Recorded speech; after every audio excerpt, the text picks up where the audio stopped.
NK400.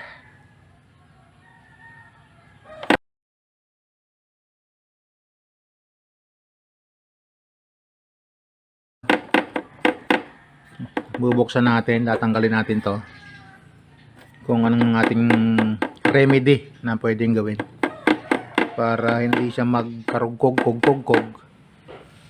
So, babalatan natin. Una, tatanggalin natin ang bangko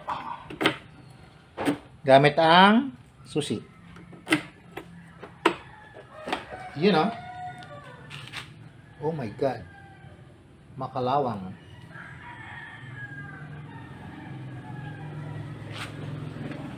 Second,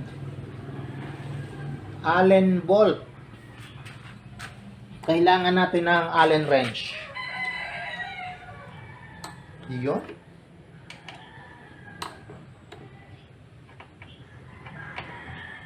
Para natin mabuksan yung kanilang matanggal yung clearance, ito muna ang ating unang gagawin. Tanggalin ang bangko.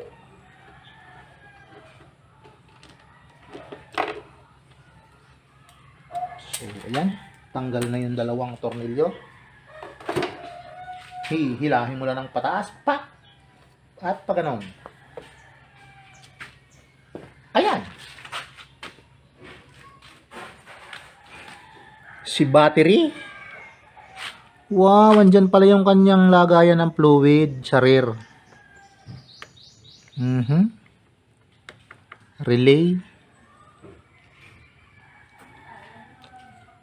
Yung pala ang kanyang itsura, no? Tapos, kakalagin natin tong gilid. Kaunahan.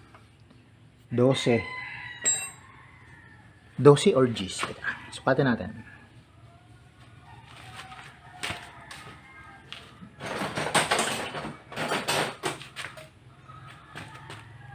G's lang.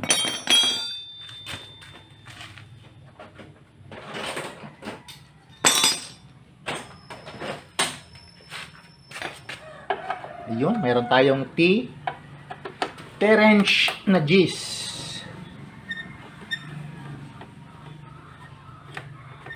Ito ang unang clearance na kakalagin.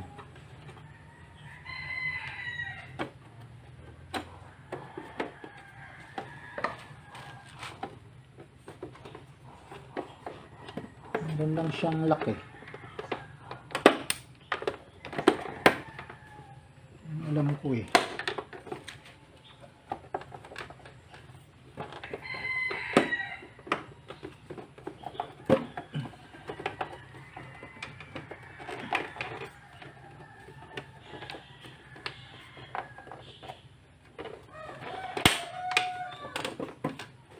Lumalagitik.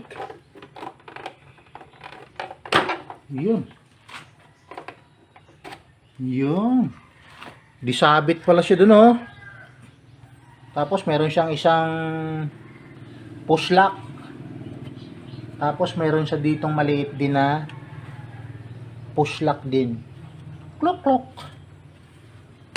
Alright. Second, itong nasa lower. Pero kahit hindi mo na pala siya kunin, tanggalin na rin natin. Allen bolt.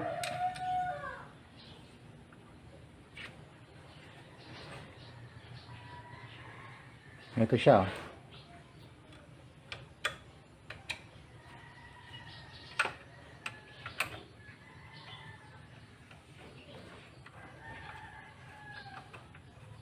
Para mahubaran natin. Nalaglag na. Yun, meron din siyang ingat ba lang? Lock.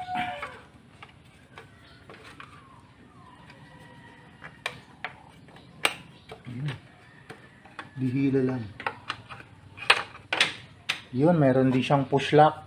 Dalawa sa ilalim. Okay? Tapos meron siya ditong dalawa ding maliit na lock. Ito ang kanyang tornilyo. Yun, o, di ba?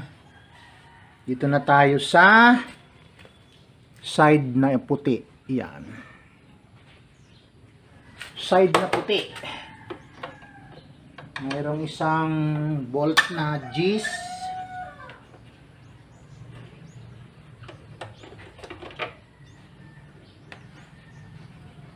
Yun, oh. Sa ilalim. Wala. Tapos ito, mayroong isang Allen.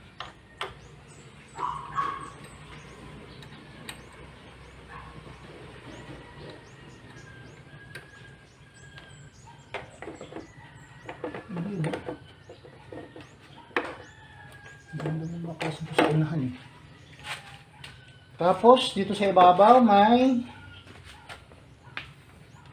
screw. Dalawa.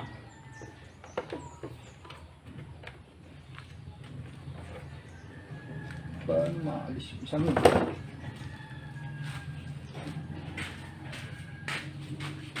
Kasi magkarugtong.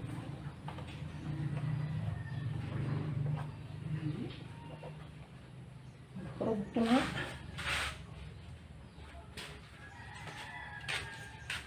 May iwan pala yun.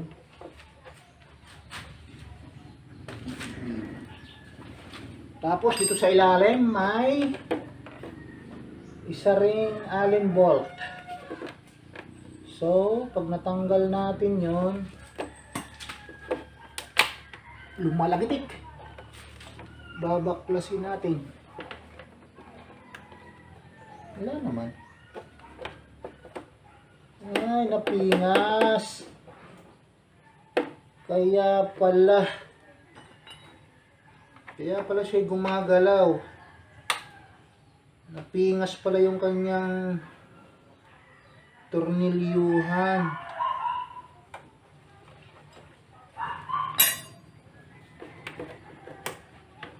Yun pala yun.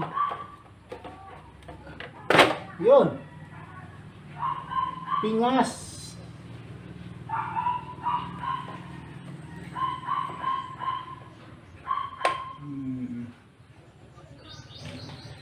Kaya pala si makalog, putol ang kanyang push lock. Nung matumba siguro. Tapos ito, basag. Ayun, yung kinakapitan ng tornilyo nito, tawag dito, screw bolt, basag din. Kaya pala siya ay krug. Yun. Yun ang kanyang problem.